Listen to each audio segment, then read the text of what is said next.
This is actually a recording of me on Thyroid Refresh TV talking to the beautiful ladies, Danna and Ginny, all about libido, and how you don't have to give it up as you age. If your libido is decreasing, let's figure out why. So we're going to talk about what to look at to determine what you can do, what tests to do. Of course, the thyroid is at the top. That's the master. So we're going to talk about that and the sex hormones that contribute to libido. So enjoy this podcast, and thank you, Danna and Ginny, for having me on.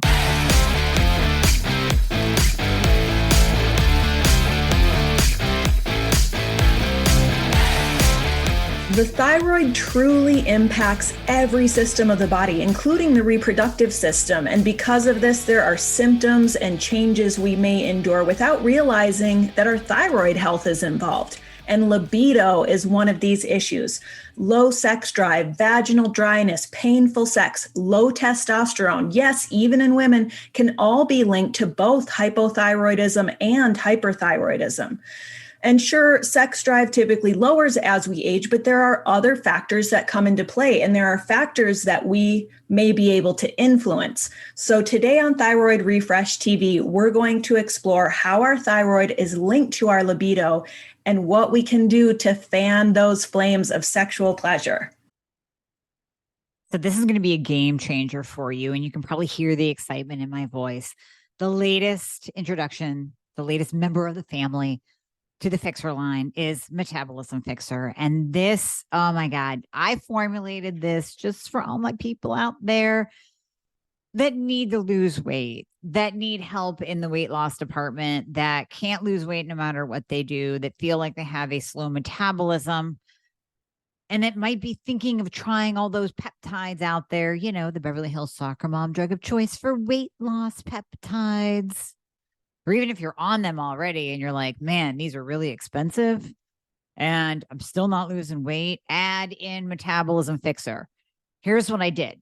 I took the power of T2, which increases your basal metabolic rate while you are sitting there watching Netflix. You're burning fat while you're watching Netflix. I combined it with a very unique patented ingredient called Suppressa. Suppressa has multiple clinical trials backing its efficacy in reducing your appetite, decreasing snacking, and providing way more control over your food intake. It is amazing. We also see improved emotional well-being, just decreased food cravings all around, reduced hunger, and weight management. Add on top of that, we have green tea extract. We have purple forest purple tea extract, both of which affect the metabolism in a very positive way without the jitters of normal fat burning supplements out there from the 1980s and 90s, right? The ones that made you feel like you're having a heart attack. You will not have that in any of my supplements, Thyroid Fixer or Metabolism Fixer. But Metabolism Fixer, ooh, yeah, we kicked it up a notch. It is in powder form, so you can drink it through your day. It's going to flavor your water. We got orange crush and refreshing citrus. I love them both. It is going to keep you under control all day long. So you throw a couple scoops in your water bottle in the morning, throw a scoop or two in your water bottle throughout the day. You will have fat burning and appetite control the entire day for what? An eighth of a price of the peptides? Oh my God, you can't go wrong. So grab some Metabolism Fixer today. Please let me know how you do on it. I am super excited for you. Super excited. Ooh, hi everyone, and welcome to Thyroid Refresh TV, our video podcast dedicated to helping you live a thyroid healthy lifestyle. We are so glad to be back with you again. I'm Danna Bowman. And I'm Ginny Mahar, and we are the dynamic duo behind Thyroid Refresh and Thyroid 30. And we're so excited to be here today with Dr. Amie Hornaman to talk about libido. Welcome, Amie. Thank you so much for joining us. Oh, thank you so much for having me on. I'm really looking forward to talking to both of you and to discussing this topic. It's a much needed one. Before we get started, I want to let everybody know a little bit about you. Amie Hornaman, MSN, CFMP, is a leading functional medicine expert, consults people around the world via webcam, and locally in Erie, Pennsylvania. She specializes in clinically investigating underlying factors of chronic disease and customizing health programs for thyroid issues, autoimmune conditions, hormonal dysfunctions, digestive disorders, and brain problems. She's also an expert nutritionist with a master's degree in clinical nutrition and is currently a doctoral candidate. She is also a certified functional medicine practitioner, and she helps people reclaim their health using scientific elements of nutrition and functional medicine. And we are so excited, as Ginny said, to have you. Thanks so much. Absolutely. Thank you too. Well, and you're also the host of the Thyroid Fix podcast, which is amazing. Yeah. And we've been listening to that. It's a great show that we highly recommend, but we're so excited you are just the perfect person to talk to about this topic. And guys, we're going to go there today because one of our intentions for 2021 was to participate in the conversations that help us lower stigma around health topics, women's health topics. Let's take these things out of the shadows, put them in the light, and educate ourselves so that we can become more empowered and informed and healthy overall. So thank you so much for being here with us today to share your wisdom and expertise on this juicy topic. Absolutely. Absolutely. Well, I've been working with patients for almost 25 years now, and being one myself, going through as you both have that frustrating journey in the beginning, knowing something's wrong with you, trying to get answers, praying that one doctor would please tell you why you feel this way and why you're gaining weight uncontrollably. So that journey really led me to where I am today, working with women one-on-one, because the frustrating piece is there and libido is a part of it. So it was interesting when we talked about the topic for today. I have so many women saying, well, I just don't feel it. I have no libido. And of course, that's a question on my intake questionnaire for people. And it's checked quite often. No libido, no libido, no libido. Well, and I think so many of us just assume, well, it's just my age or something else. Maybe it's my relationship, or maybe it's just my autoimmune condition or my thyroid condition. What is it? Where do you think we should dive in? Should we talk about the link between thyroid and libido issues to sort of frame this for our thyroid audience? Absolutely. We always have to start with the thyroid because that is the master gland. So that's at the top. If that's not optimized, and I always say optimal, not normal, you want it optimal. So not just falling into the standard conventional lab value ranges, not just being stuck on T4 only while you're still suffering with symptoms. We have to optimize the thyroid first because the downstream hormones from that will be affected if we don't start there. So optimization of the thyroid is first and foremost what I check, doing all of the labs, pairing up the labs with the individual, with their symptoms, looking at what medication they are on, if they are stuck on T4, if they have a conversion issue, looking at all of those factors first with the thyroid, and then kind of trickle down into the sex hormones, and we'll get into each one and dive into what it does and why it contributes to libido. But yeah, you have to start at the top with the thyroid. Mm-hmm. So how does that kind of trickle down then? So it starts with the thyroid, and then how does that ultimately influence our sexual desire? So the thyroid, being the master gland, is going to have an impact on all the sex hormones down below. So when you think of, if you were thinking of like a little trickle down tree, right? You have thyroid at the top, and then you have pregnenolone that will tie into adrenals. We'll get to that. You have testosterone, estrogen, estradiol, the different types of estrogen, progesterone, DHEA. So we have to look at all of those. Now, testosterone is the big one. And unfortunately, a woman will go in and say, can I have a full hormone panel? And she'll get estrogen. I think often we forget as women, and even conventional docs forget, that women have testosterone too. And the an optimal level is vital for having a libido. So I really like women with a test level above a 25, actually more around a 40 or 50. I've had some patients that do better even at 60 and 70 with no androgenic side effects, meaning they're not getting excessive facial hair or acne. They're not experiencing like the water retention that you can get from too high of a test level. So it comes down to personalization, but you have to look at the testosterone level in women to make sure that that is optimal. Because if that's low, we have to consider bioidentical testosterone therapy.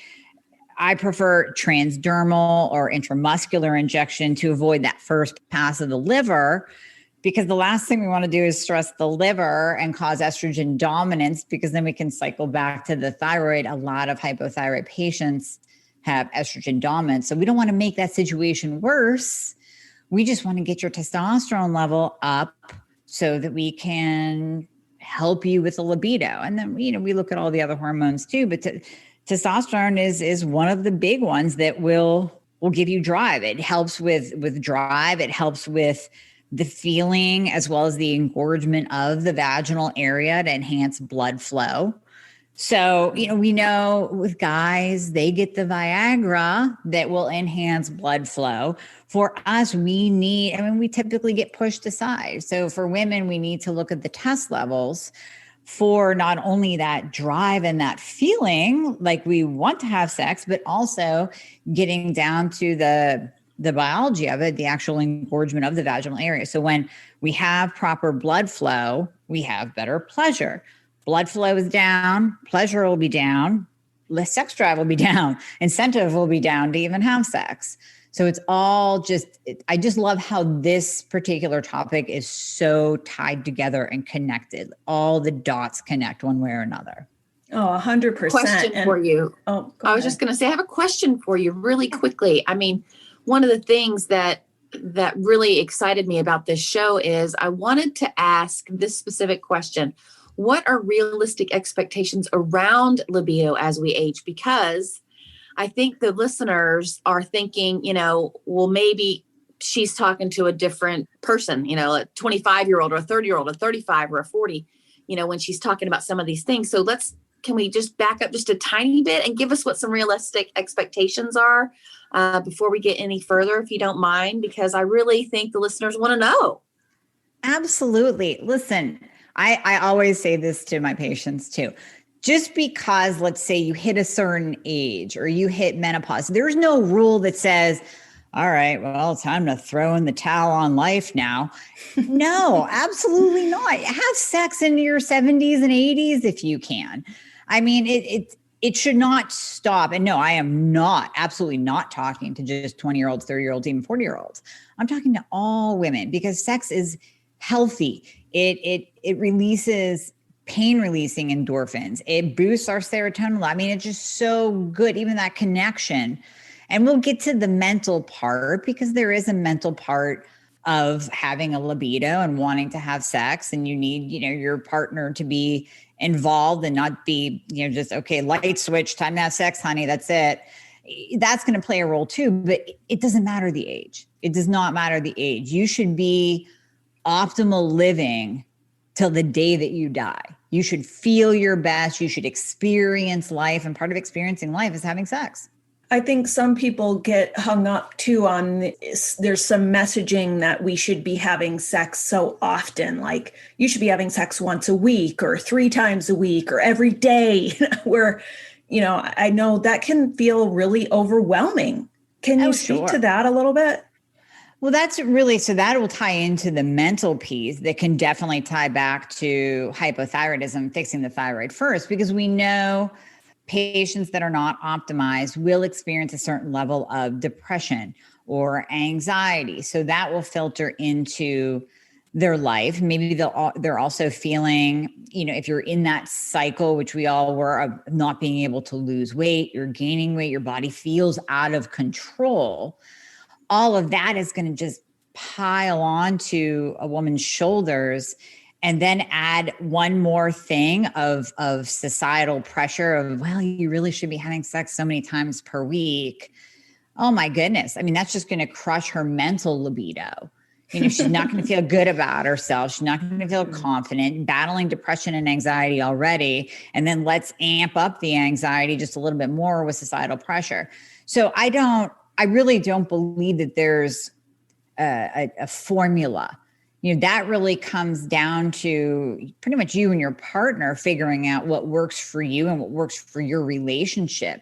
But if we can get you to the place of understanding maybe why you don't have a libido, checking all the boxes, getting optimized, then you can work on the communication part with your partner, the desire part, the foreplay part, the mental part. That's kind of all over here. How many times a week you both decide to have sex, that's really over here. But the physiological part has to come first. I love the way that you sort of discern that, there's the physiological libido piece and there's also the mental piece, which is really significant. But I wanted to go back a little bit too, because I know we sort of started to touch on like all this, complex hormonal picture, and not just hormones, but our whole system, body, mind, all of it, all the pieces of the puzzle. So how do we begin to discern whether our low libido is due to our thyroid, due to other hormones, due to aging? How do we find those answers? Test it all. Test, don't guess.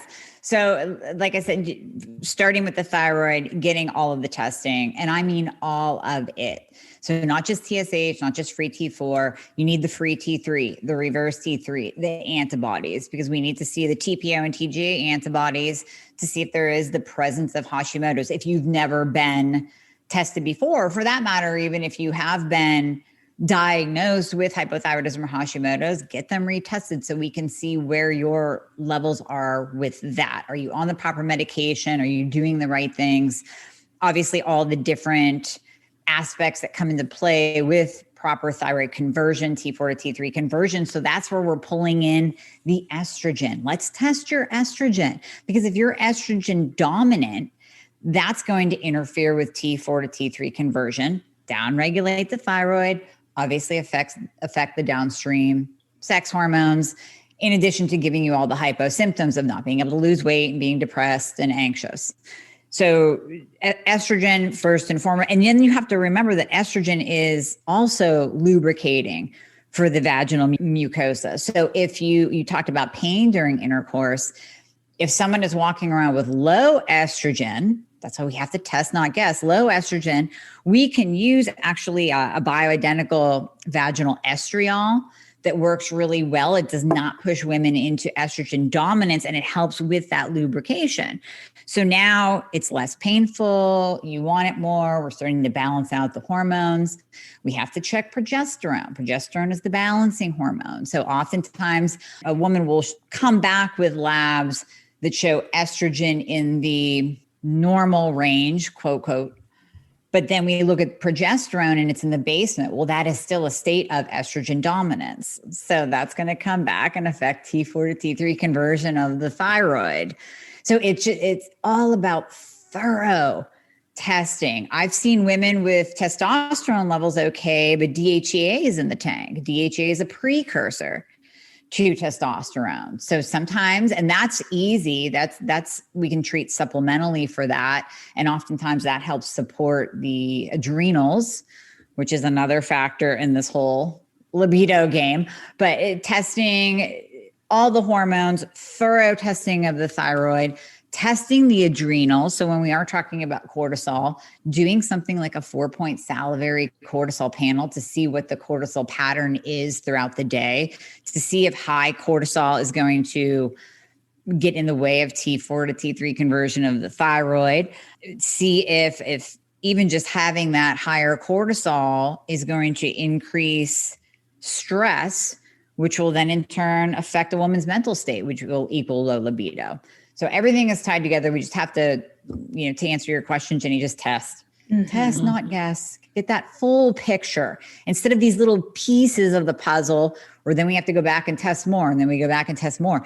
Let's just get it all laid out in front of us so we can say, okay, here's what's going on. Here's the big picture, the whole enchilada. So You mentioned salivary cortisol testing. What about for all the other hormones? Do you like the Dutch test? Is there a test that you, or tests that you really like to use with your clients?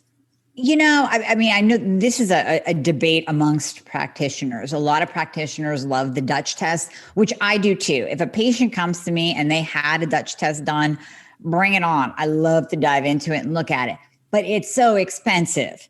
So if I have a patient that is a little bit financially burdened already, let's say they are even just paying out of pocket for, or paying high copays for the blood tests that we are trying to get, then I kind of tiptoe around that. If someone has a tight budget, let's just go by serum. Let's try to nail that on day 20 to 22 of your cycle if you are still cycling.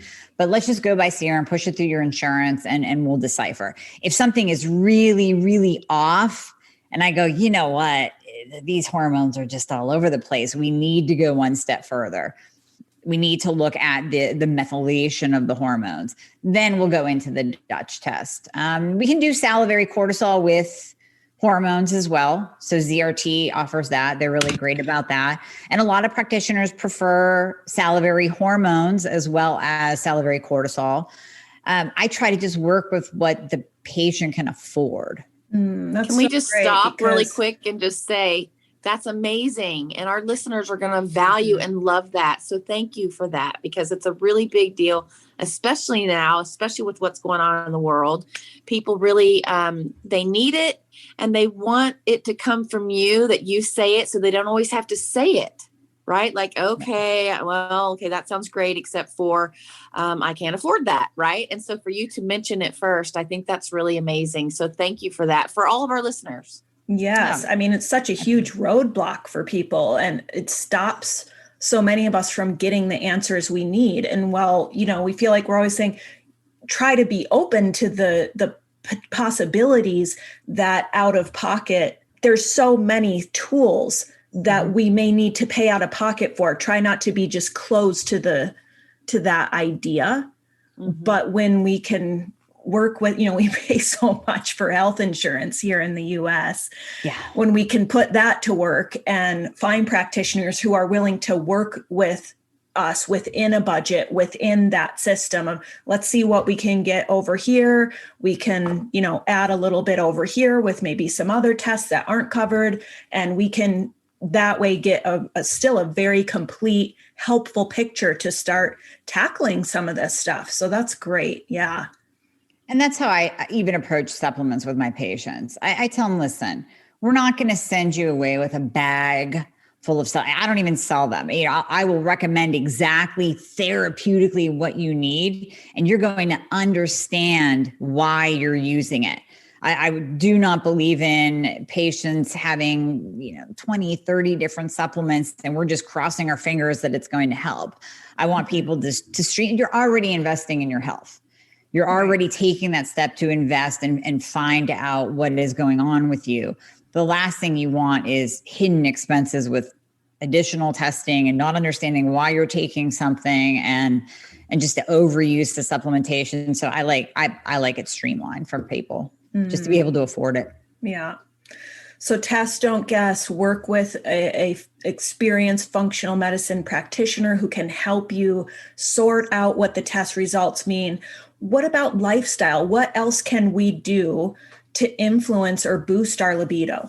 So right now, especially with the state of the world and all the stress going on, we are across the board seeing more dysregulated cortisol than pretty much ever. And like we said earlier, cortisol will have an effect on your thyroid. It'll have an effect on weight gain. It will have an effect on your mood. So just doing simple things like de-stressing, doing yoga, doing meditation. And believe me, when I say meditation, if you were to ask me about a year and a half ago about meditation, I'd be like, yeah, I don't have time for that. Okay. Once you dive into the science of how your brain waves change, how your cortisol levels change, your blood sugar changes. So we can actually start to chip away at insulin resistance, which is often tied to hypothyroidism,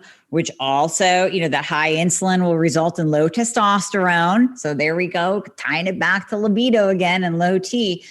When we can use something like a meditation app to do 10 minutes of deep breathing, 10 minutes of meditation, and we know scientifically that it has an impact on your hormones. It has an impact on your hormones.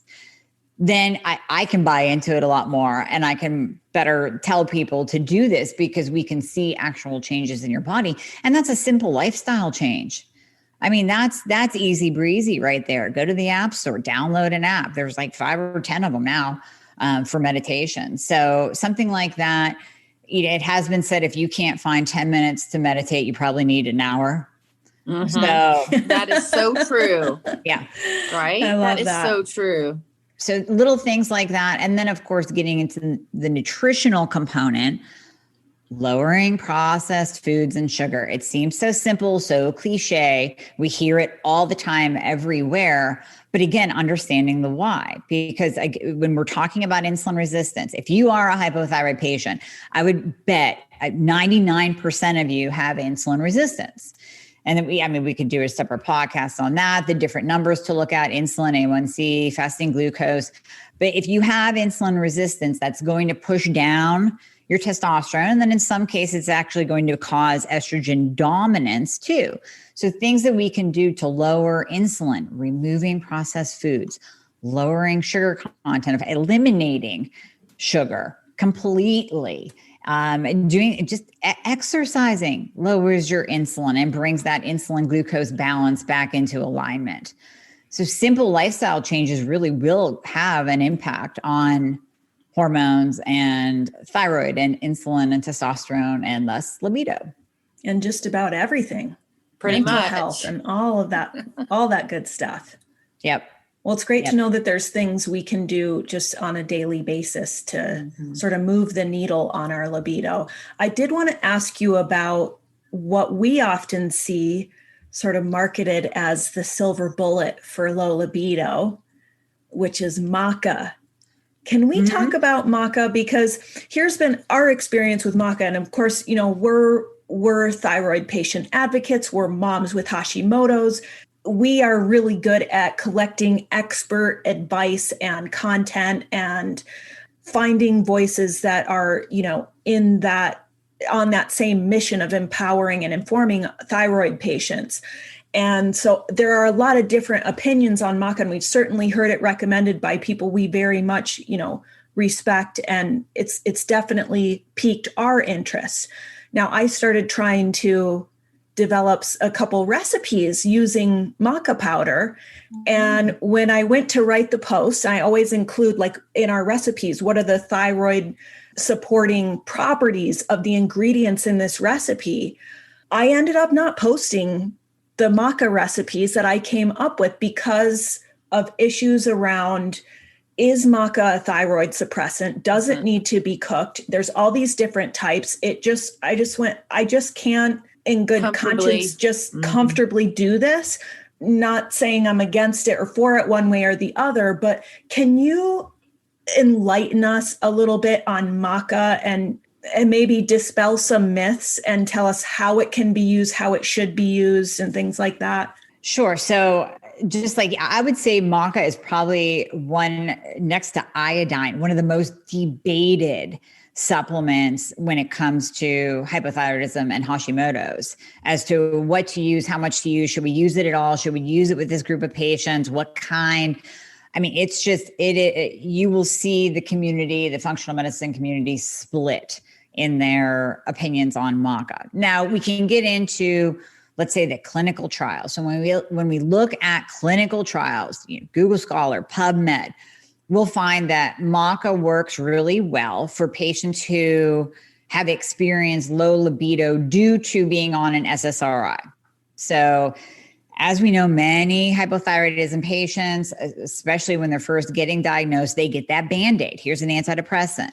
And it's not really that they need the antidepressant, it's that they need their thyroid fixed first. And then there's a group that they legitimately need the antidepressant. I understand that. I'm not talking about that group. I'm talking about the group that gets it as a Band-Aid and then experiences the low libido due to that SSRI's effect on the endocrine system, their hormones, and thus libido. So we find that Maca root works really well for that group.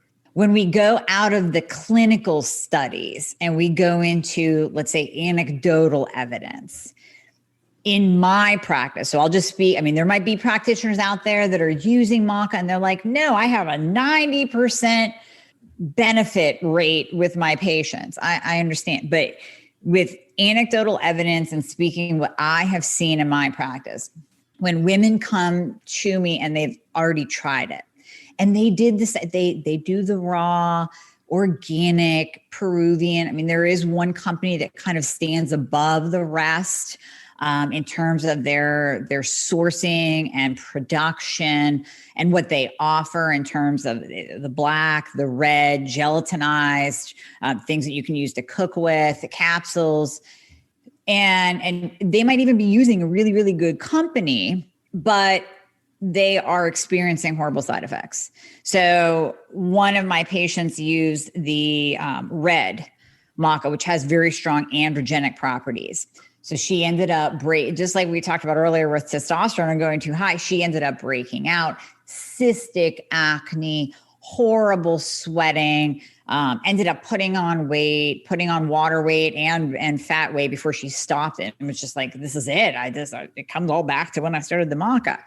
I've had patients that, well, it's very color and dose dependent. So they went on, let's say a multi one that had black and the red. They thought that more means better. And that's not always the case. And they also experience almost like a down regulation of their thyroid. So even though they were optimizing their medication in labs, hypothyroid symptoms came back. And it's kind of like we just, when you start doing the math and you're looking, you're going, okay, well, when did this start? When did this start? It all goes back to when they started the Maca. So that's why I am in the camp of, if you have used it, and it worked for you, great. Then I am not saying to not use it. I'm not saying it's bad. I'm not saying if you keep using it, you're going to tank your thyroid. There are studies that show that it's not great with hypothyroid patients. So I'm kind of in the camp that, if something isn't broke, let's not fix it. If you come to me and you're on it and you're like, this has changed my life, then absolutely stay on it. But it's not something that I would roll the dice with in the beginning. I would do all the other fixing first, all the other testing, all the other balancing, all the other treatments, and from supplements to bioidentical hormone replacement that we could do first. And then if it's like, well, you're just a disaster, I don't know why this isn't working, maybe let's try some Maca and see what happens. Right. So that's kind of where I am with the whole thing. It's so... It just like people take probiotics, it has to be tailored to each patient. But what you'll find, I'm sure you guys hear this too, everybody's taking a probiotic every single day, the same one day after day. Maybe they're eating some Activia. And it's like, no, that's not how probiotics are meant to be used. We need to find out what strains that you need. So Maca being an adaptogen, we need to find out what type you need, what color you need, what dose you need, what's going to actually work with your body chemistry. We are so bio-individual, that's for sure. Very much so. And I love that you pointed out, let's start with the big picture. Let's get the real answers and do the testing, because hey, it's so much easier to just buy a bottle of supplements that somebody said was going to solve all my problems. I can skip all that other stuff, right? No, wrong. Start at the beginning. Do the detective work. You will save yourself so much time and money in the long run.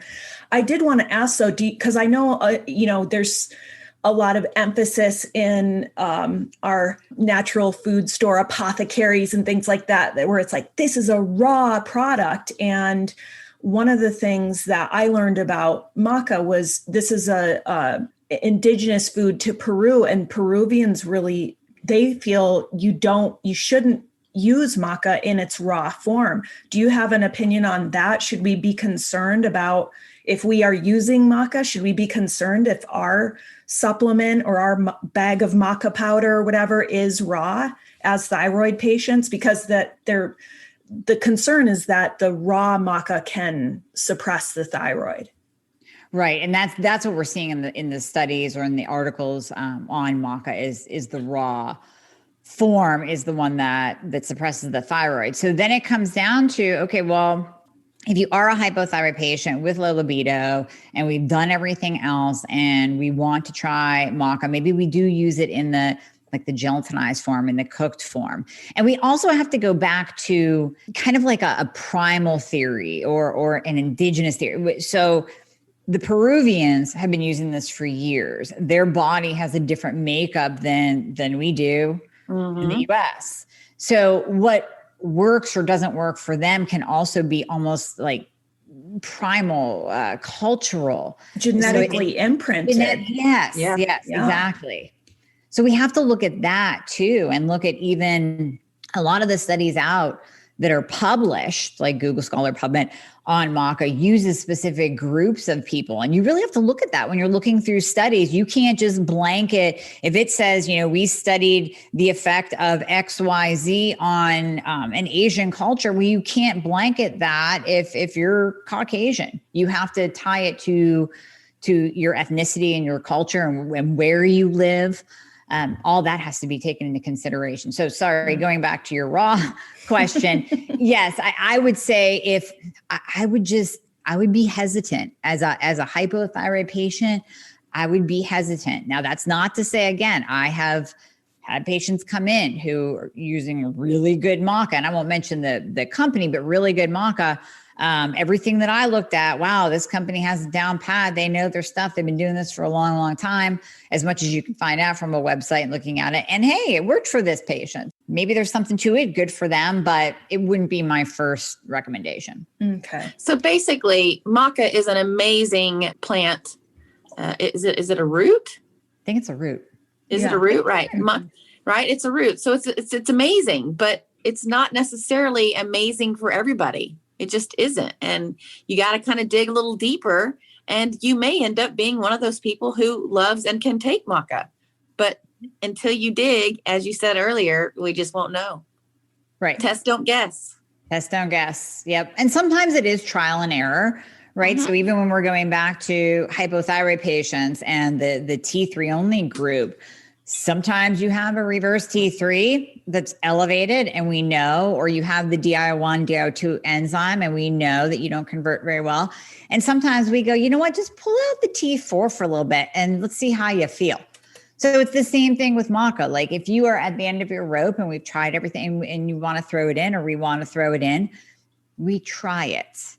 And then we see how you feel, because it ultimately comes down to, how do you feel? Yes, we can look at test results all day long, but how do you feel? And if you feel better, then there might be something to this. But if you feel worse and you're getting things like acne, cystic acne, night sweats, you feel like you're going into menopause and you're 30, then we got to back off and pull it out. So we can always try it. It's an option out there. Before we wrap it up, are there any other supplements you want to mention in regards to libido?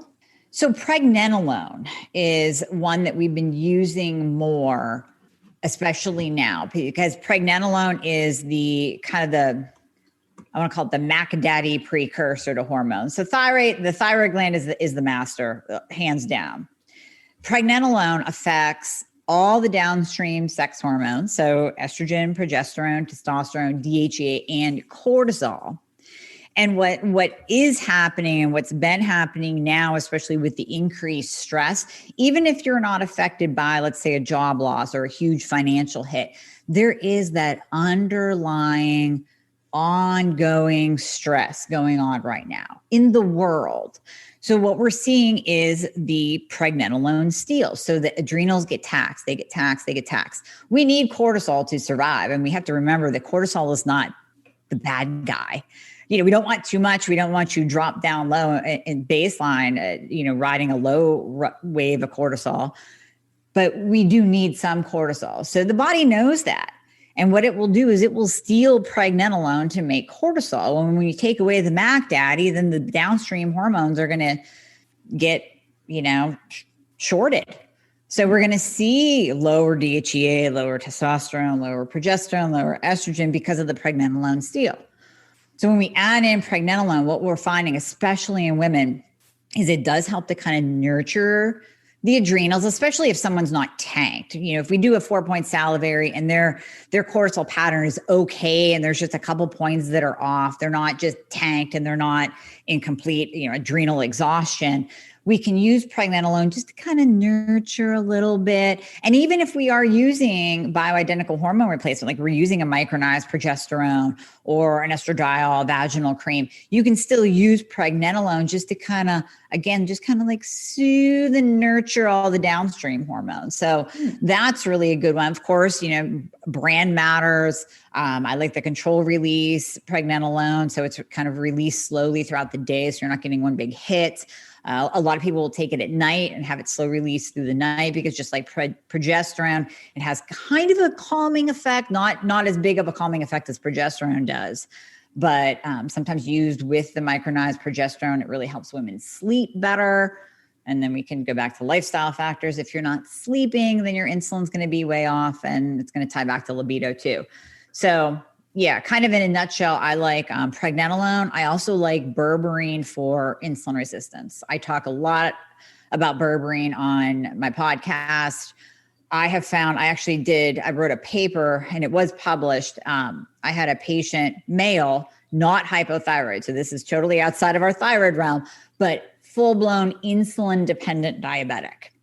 And he called me and said, I do not want to be on insulin the rest of my life. What can we do? And of course, we incorporated a low-carb diet for him, but we used berberine with the insulin that he was prescribed. And his A1C went from a 13.9 to a 5.4 in 6 months, totally reversed his diabetes.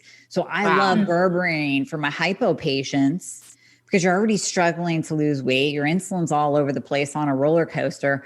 Berberine just comes in and makes a nice wave-like pattern, takes away those carb and sugar cravings so you can just naturally choose better choices and reduce the processed food and the sugar like we talked about earlier. So that's another one of my favorites too. Great to know about these. Yeah. Right. Thank you so much, Amie. This has been incredibly fascinating and so helpful. Thank you for sharing all this such valuable information with our audience. Do you have maybe just 3 main takeaways for our listeners today? So going back to the big one, test, don't guess. Make sure, start at the top with thyroid, even if you don't know whether or not you are hypothyroid. Maybe you haven't been diagnosed yet. Get a full thyroid panel. Get a full hormone panel. So test, don't guess. Work with someone. So even when you're looking in the integrative and functional space, make sure that they know thyroid and hormones, because maybe their specialty is, pediatric brain development. They're not going to know thyroid inside and out, backwards and forwards. So make sure that you find somebody that does really, really know the thyroid and knows how to work with hormones. And then finally, I would say implement the lifestyle changes because they're simple and cheap. You can do meditation for free, and you can start going through your cupboard and throwing things out without using the excuse that it's in there for the kids or in there for your husband or your grandkid. Just throw it out, because if it's in there, you're going to go grab it. So let's lower the insulin. Let's take out the inflammatory food so that maybe even your hormones can start balancing out on their own, even with some simple lifestyle changes. Definitely. Awesome. People love to hear that. Well, thank you so much for being here with us today to talk about libido, Amie. This has been incredible. My pleasure. Thanks for having me. It's been fun. For our listeners, you can find Dr. Amie Hornaman's website at Amie, that's AMIE, Hornaman, HORNAMAN.com, or you can find her on the Thyroid Fix podcast. And Amie, you have a lab and symptom checklist that listeners can download, right? Yes. So if you go to my website, you will find free guides. And on there is a lab and symptom checklist that I love people to grab because number one, a lot of the symptoms that are on there are kind of eye-opening, things that get overlooked when we're talking about hypothyroidism, like frozen shoulder and achy joints and vision problems. So look at that symptom checklist and see how many correlate to you and what you're experiencing. And then the labs on there will tell you all of the different labs that you need to get, as well as the functional medicine optimal value. So if you're getting labs done and you get that phone call, oh yeah, you're normal, everything's fine. And you're still, you're like, wait a minute, there's something wrong here. Compare your labs, get your own copy, compare your labs to the optimal functional ranges where we like to see you, where we know, around about here is where you are going to feel your best. So compare your labs with that. I think it's a very helpful tool. We'll be sure and include that in the show notes as well, so listeners can find it there. Thank you all for joining us for another episode of Thyroid Refresh TV, where we give you the inspiration and information you need to live thyroid healthy. You can check out our thyroid-friendly recipes, workouts, meditations, and more at thyroidrefresh.com. And if you've enjoyed this podcast, please leave us a review on iTunes. It would make our day. We so appreciate your listenership and your support. We're Danna and Ginny, wishing you the best of health. See you guys next time. See you next time.